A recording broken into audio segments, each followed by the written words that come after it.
Hi hello, Raju വ്ലോഗ്സിലേക്ക് എല്ലാവർക്കും വലിയൊരു സ്വാഗതം. നമ്മുടെ മക്കൾക്കൊക്കെ സുഖം തന്നെയല്ലേ? ആദ്യം തന്നെ അമ്മ ചോദിക്കട്ടെ. പിന്നെ അമ്മ ഇന്ന് പറയാൻ പോണത് എന്താണെന്നറിയോ? മകരച്ചൊവ്വ. മകരച്ചൊവ്വ എന്താണെന്നുള്ളതാണ് കേട്ടോ. അപ്പൊ ഈ മകരച്ചൊവ്വ 30 ചൊവ്വാഴ്ച കേട്ടോ. മകരച്ചൊവ്വ വരുന്നതും എല്ലാ 30 ചൊവ്വാഴ്ചകൾക്കും ഒരു പ്രത്യേകത ഉണ്ട്. എല്ലാ 30 ചൊവ്വാഴ്ചകൾക്കും പ്രത്യേകത ഉണ്ട്.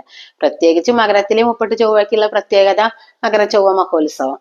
അപ്പൊ ഈ 30 ചൊവ്വാഴ്ച ദിവസം നമ്മള് എന്തുകൊണ്ടാണ് ഇത്രയും പ്രത്യേകത എന്നറിയോ? നമ്മളെ ദേവിമാരില്ലേ, അമ്മമാര്, കൊടുങ്ങല്ലൂരമ്മ, പുത്തനൽക്കാവിലമ്മ, പരിയാനംപറ്റക്കാവിലമ്മ, വനംകുറിശിക്കാവിലമ്മ, അമ്മ ഒരുപാട് ഭഗവതിമാരുണ്ട് കേട്ടോ. ചോറ്റാനിക്കര അമ്മ, പിന്നെ പല ആൾക്കാർക്കും നമ്മളെ തട്ടകത്തമ്മ ഉണ്ടാവും, അതായത് നമ്മളെ കുടുംബദേവത അല്ലേ, കുടുംബദേവത. അങ്ങനെയുള്ള അമ്മമാരൊക്കെ നമുക്ക് അനുഗ്രഹം ചൊരിയണ ദിവസമാണ് ഈ 30 ചൊവ്വ. അപ്പോ എന്താ വെച്ചാല് നമ്മളെ കുടുംബത്തിലൊരു സമാധാനം കിട്ടണില്ലേ, മക്കൾക്ക് കല്യാണം നടക്കണില്ലേ, പിന്നെ അതുപോലെ കണ്ണേറ്, ശത്രുദോഷം, ഇങ്ങനെയൊക്കെ നിങ്ങൾക്ക് തോന്നുന്നുണ്ടെങ്കിൽ നിങ്ങൾക്കൊക്കെ ചെയ്യാൻ പറ്റുന്ന 30 ചൊവ്വാഴ്ച ചെയ്യാൻ പറ്റുന്ന ഒരു പ്രധാനപ്പെട്ട ഒരു കാര്യത്തിനെ കുറിച്ച് പറയാനാണ് അമ്മ ഇന്ന് ഈ വീഡിയോ ചെയ്യണത് കേട്ടോ. മക്കളെ, മകരച്ചൊവ്വ ദിവസം നിങ്ങളെ രാവിലെ എണീറ്റ് കഴിഞ്ഞാൽ ഉമ്മർത്ത് സ്വാമിമുറിയിൽ വിളക്ക് വെച്ചതിന്റെ ശേഷം നമ്മൾ ഉമ്മർത്ത് രാവിലെയും ത്രിസന്ധ്യക്കും ഇങ്ങനെ വിളക്ക് വെക്കണം കേട്ടോ. അപ്പൊ അത് എങ്ങനെയെന്ന് വെച്ച് കഴിഞ്ഞാൽ നമ്മൾ ആദ്യം കിഴക്കോട്ട് തിരിയിടണം. 5 തിരിയിടാൻ അറിയാത്തവർക്ക് പറഞ്ഞു തരാണ്. നമ്മൾ കിഴക്കോട്ട് തിരിഞ്ഞു നിന്നിട്ട് വിളക്ക് കത്തിക്കാവൂ, രാവിലെയും വൈകുന്നേരത്തും ആണെങ്കിലും കേട്ടോ. അപ്പൊ നമ്മൾ ആദ്യം എന്താ കിഴക്കോട്ട് തിരിയിടുക, അത് കഴിഞ്ഞ് നമ്മൾ തെക്കോട്ട് തിരിയിടുക. കണ്ടല്ലോ, തെക്ക്. പിന്നെ ഇത് കണ്ടോ, വടക്കോട്ട്, ഇത് പടിഞ്ഞാറോട്ട്, പിന്നെ ഇത് വടക്ക് കിഴക്കോട്ട് കേട്ടോ, വിധിക്ക്. അങ്ങനെ നമ്മൾ അങ്ങനെ ഒരു ഈശാന കോണിലേക്കാണ്. അപ്പൊ ഇത് ഇടുമ്പോ ആരും തെറ്റരുത്. അപ്പൊ ഇങ്ങനെ ഒരു വിളക്ക് നമ്മൾ രാവിലെ ഭഗവതിക്ക് വിളക്കൊക്കെ നമ്മളെ വീട്ടില് ഭഗവതിയുടെ മുന്നിലാണ് ഈ വിളക്ക് കത്തിച്ചു വെക്കേണ്ടത്. സ്വാമി ഫോട്ടോത്തേക്കൊക്കെ വിളക്ക് വെച്ചതിന്റെ ശേഷം ഇങ്ങനെ വലിയൊരു വിളക്ക് നമ്മൾ ഒരു 3/4 മണിക്കൂർ നേരം രാവിലെ കത്തിച്ചു വെക്കുക. അത് കഴിഞ്ഞ് തിരി താഴ്ത്തുക. പൂ കൊണ്ട് തിരി താഴ്ത്തണം കേട്ടോ, ഊതിക്കെടുത്തരുത്. അല്ലെങ്കിൽ നമ്മൾ ഇട്ട വസ്ത്രം ഉണ്ടല്ലോ, ചേല, ഇഷ്ട വസ്ത്രം കൊണ്ട് നമുക്ക് ഇങ്ങനെ കെടുത്താട്ടോ. അങ്ങനെ കെടുത്തി കഴിഞ്ഞാൽ നമുക്ക് പുതുവസ്ത്രങ്ങൾ കിട്ടാനുള്ള ഭാഗ്യം ഉണ്ടാവും എന്നാണ് പറയാനുള്ളത്. അപ്പൊ മകരച്ചൊവ്വ ദിവസം ഭഗവതി നമ്മളെ വീട്ടിലേക്ക് വരും. നമ്മളെ വീട്ടിൽ കുടിയിരിക്കാൻ വേണ്ടിയിട്ട് ഇങ്ങനെ ഒരു സംഭവം നമ്മൾ രാവിലെ ചെയ്യണം, വൈകുന്നേരത്ത് ചെയ്യണം. വൈകുന്നേരത്ത് പിന്നെ നമ്മൾ ചെയ്യേണ്ടത് എന്താ, ഇങ്ങനെ ഒരു നാരങ്ങ എടുക്കുക. കണ്ടോ, നല്ലൊരു നാരങ്ങ അങ്ങനെ എടുക്കുക.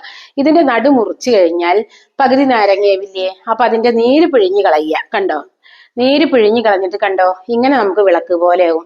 ഇതാണ് കേട്ടോ അതിന്റെ ഉൾഭാഗം. എന്നിട്ട് പുറമിറക്കിയ കണ്ടോ, നല്ല പഴുത്ത നാരങ്ങയാണ് എടുത്തിട്ടിരിക്കണേ, കണ്ടല്ലോ. അപ്പൊ നമുക്കൊരു ചിരാത് പോലെയാവും, കണ്ടല്ലോ. അപ്പൊ ഇതിൽ നമ്മൾ നല്ലെണ്ണ പാർന്ന് വിളക്ക് വെച്ചാൽ ഇതിന് നാരങ്ങ ദീപം എന്നാണ് പിന്നെ നമ്മൾ പറയുക. അപ്പൊ ഇതൊക്കെ എന്തിനു വേണ്ടിയിട്ടാ അറിയാലോ? ശത്രു സംഹാരിണിയാണ് നമ്മളെ ദേവിമാരൊക്കെ അല്ലേ. നമ്മൾക്ക് വല്ല വിധത്തിലുള്ള വല്ല ശത്രുദോഷോ വീട്ടിൽ വല്ല നെഗറ്റീവ് എനർജിയോ ഉണ്ടെങ്കിൽ പോവാൻ വേണ്ടിയിട്ട് നമ്മള് നല്ലെണ്ണ പറഞ്ഞ് വെക്കണം കേട്ടോ. അന്നത്തെ ദിവസം നല്ലെണ്ണ പറഞ്ഞിട്ട് വേണം നമ്മള് നാരങ്ങാ ദീപം കത്തിക്കാൻ.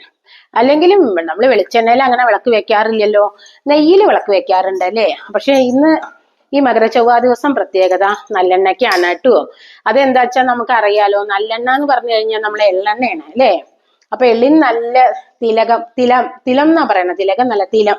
അപ്പൊ തിലത്തിന്റെ എണ്ണയാണ് കേട്ടോ ഇന്നത്തെ ദിവസം എല്ലാരും കത്തിക്കുക. അപ്പൊ സന്ധ്യക്ക് നിങ്ങൾ ഇങ്ങനെ ഒരു നാരങ്ങാ ദീപം കത്തിച്ചു വെക്കണം. ഇങ്ങനെ ഭഗവതിക്ക് മുന്നിൽ 5 തിരിയിട്ടൊരു നിലവിളക്ക് കത്തിച്ചു വെക്കണം. അത് രാവിലെയും ചെയ്യണം, വൈകുന്നേരത്തും ചെയ്യണം. വൈകുന്നേരത്ത് നമ്മൾ ഒരു 3/4 മണിക്കൂർ കഴിഞ്ഞാൽ ഈ വിളക്ക് അണച്ച് നമുക്ക് അകത്തേക്ക് വെക്കാം. പക്ഷെ പൂമുഖത്തെ ഇത് അണയുന്ന വരെ അവിടെ ഇരിക്കട്ടെ നാരങ്ങാ ദീപം കിട്ടുവോ. അത് 1-2 മണിക്കൂർ കത്തിക്കോട്ടെ. പിന്നെ എന്താ നമ്മൾ ദേവിക്ക് അന്നത്തെ ദിവസം നമ്മൾ വീട്ടിൽ ചെയ്യേണ്ടതെന്ന് അറിയോ? ത്രിമധുരം വെക്കാം. അതെന്താ ത്രിമധുരം? ഒരു ശർക്കരയുടെ അച്ച്, കുറച്ച് കൽക്കണ്ടം, കുറച്ച് ഉണക്കമുന്തിരി ഒരു പ്ലേറ്റിൽ വെച്ചിട്ട് ഈ വിളക്കിന്റെ മുന്നിൽ വെക്കുക. എന്നിട്ട് നമ്മളൊരു തുളസിപ്പൂവും കുറച്ച് വെള്ളവും തീർത്ഥം എന്നാ അപ്പൊ പറയുക. അപ്പൊ ഭഗവതിയോട് നന്നായിട്ട് പ്രാർത്ഥിച്ചിട്ട് അത് എന്താ പറയുക, തുളസി തീർത്ഥം തളിച്ചിട്ട് നമുക്ക് എടുക്കാം. കുറച്ചു നേരം തിരിഞ്ഞു നിന്നിട്ട് എന്നിട്ട് നമുക്ക് എല്ലാവർക്കും ഒരു പ്രസാദമായിട്ട് കൊടുക്കാം. പിന്നെ ഒന്ന് എന്താ, നമ്മളെ ഭഗവതിക്ക് ഏറ്റവും ഇഷ്ടപ്പെട്ടത് എന്താന്ന് അറിയില്ലേ എല്ലാവർക്കും? കഠിന പായസം. അതെന്താ, ശർക്കരയും ഉണങ്ങലരിയും കൊണ്ട് നമ്മള് നല്ല കളറുള്ള ശർക്കര നോക്കിയിട്ട് എല്ലാവരും വാങ്ങണം കേട്ടോ. അതിന്റെ കളറ് കാണുമ്പോ തന്നെ ദേവി ഓടി വരും നമ്മളെ വീട്ടിലേക്ക് അല്ലേ, നല്ല ഭംഗിയുള്ള കളറ്. പൊങ്കാലക്ക് ഇടല് നമ്മൾ കണ്ടിട്ടില്ലേ, ശർക്കര പായസം വെക്കണം. അതേപോലെ നമ്മളെ വീട്ടില് രാവിലത്തെ ദിവസം കേട്ടോ, രാവിലത്തെ സമയം കേട്ടോ നമ്മൾ പായസം വെക്കുക. അപ്പൊ നമ്മൾ ത്രിസന്ധ്യക്ക് നമ്മൾ ത്രിമധുരം നേദിക്കുക. അപ്പൊ എന്താ ത്രിമധുരം എന്ന് ഞാൻ പറഞ്ഞു തന്നില്ലേ, ശർക്കര, കൽക്കണ്ട, ഉണക്കമുന്തിരി. രാവിലെ നമ്മൾ കുളിച്ചു വന്നതിന് ശേഷം ഇങ്ങനെ നിലവിളക്കൊക്കെ കൊളുത്തി വെച്ചതിന്റെ ശേഷം നമ്മളൊരു സ്ഥലം ശുദ്ധീകരിക്കുക. ഒന്നും വേണ്ട, മഞ്ഞളോ ഉപ്പോ ഇട്ട് ശുദ്ധീകരിച്ചിട്ട് ഒരു അടുപ്പ് കൂട്ടിയിട്ട് നമ്മൾ സ്ഥിരം വെക്കുന്ന അടുപ്പിൽ നിന്ന് ഒന്ന് കഴുകി തുടച്ചാലൊക്കെ മതി. അഗ്നി എപ്പോഴും ശുദ്ധാണല്ലോ, ഒന്ന് ശുദ്ധീകരിക്കുക അടുപ്പിന്റെ നാലുപുറം. ഗ്യാസ് അല്ലേ എല്ലാവർക്കും, പാടില്ല, ഞാൻ അപ്പുറത്ത് വെക്കൂന്ന് പറയാൻ പാടില്ല, അത് നിയമവിരുദ്ധമായി കണ്ണു. അഗ്നി എവിടെയും ശുദ്ധ മക്കളെ. അഗ്നി എന്ന് പറഞ്ഞു കഴിഞ്ഞാൽ ശുദ്ധം എന്നാണ് അതിനർത്ഥം കേട്ടോ. അപ്പൊ അവിടെ എവിടെയും നിങ്ങൾക്ക് വെക്കാം. അപ്പൊ നിങ്ങൾ ശർക്കരയും നാളികേരവും, ഇനി അല്ലെങ്കിൽ നാളികേരത്തിന് പകരം നെയ്യ് വേണമെങ്കിൽ നിങ്ങൾക്ക് എടുക്കാം കേട്ടോ. നെയ്യും ശർക്കരയും പിന്നെ അരിയും കൂടിയുള്ള പായസം വെക്കുക. എന്നിട്ട് നിങ്ങൾ എന്ത് ചെയ്യണം, ഇതേപോലെ തന്നെ തീർത്ഥജലം എടുത്തുകൊണ്ട് വരിക, കിണ്ടിയിൽ വെള്ളം, കിണ്ടിയോ ഗ്ലാസോ എന്തെങ്കിലും ഒരു പൂവിടുക. എന്നിട്ട് നമ്മൾ പായസം ആയതിന്റെ ശേഷം ഫോട്ടത്തിന്റെ മുന്നിലേക്ക്, ഭഗവതിയുടെ ഫോട്ടത്തിന്റെ മുന്നിലേക്ക് കൊണ്ടുവരിക. കിഴക്കോട്ട് തിരിഞ്ഞു നിൽക്കുക. നമ്മളെ നിലവിളക്ക് ഇതേപോലെ 5 തിരി ഇട്ടിട്ടുണ്ടാവണം. അപ്പൊ നമ്മൾ നാരങ്ങാദീപം അവിടെ ഇരുന്നോട്ടെ, നല്ലതാണ്. നാരങ്ങാദീപം എന്ന് പറഞ്ഞു കഴിഞ്ഞാൽ നമ്മൾക്ക് പിന്നെ ശത്രുദോഷം നിങ്ങൾക്ക് ആർക്കും പേടിക്കാനില്ല കേട്ടോ. ഭഗവതി നോക്കിക്കോളും. പക്ഷെ ഭഗവതി നമ്മളെ വീട്ടിൽ നിന്ന് പോവില്ല, അവിടെ കുടിയിരിക്കും ദേവി. പിന്നെ നമുക്ക് എന്ത് ശത്രുവാ മക്കളെ. അപ്പൊ നമ്മൾ പായസം ദേവിക്ക് വെക്കാൻ ആരും മറക്കരുത് കേട്ടോ. രാവിലെ മകരച്ചൊവ്വ ദിവസം എപ്പോഴാ വെക്കണ്ടേ? പായസം രാവിലെ, വൈകുന്നേരത്ത് ത്രിമധുരം വെച്ചാൽ മതി കേട്ടോ. അപ്പൊ അങ്ങനെ നിങ്ങൾ എല്ലാവരും ചെയ്യണം കേട്ടോ.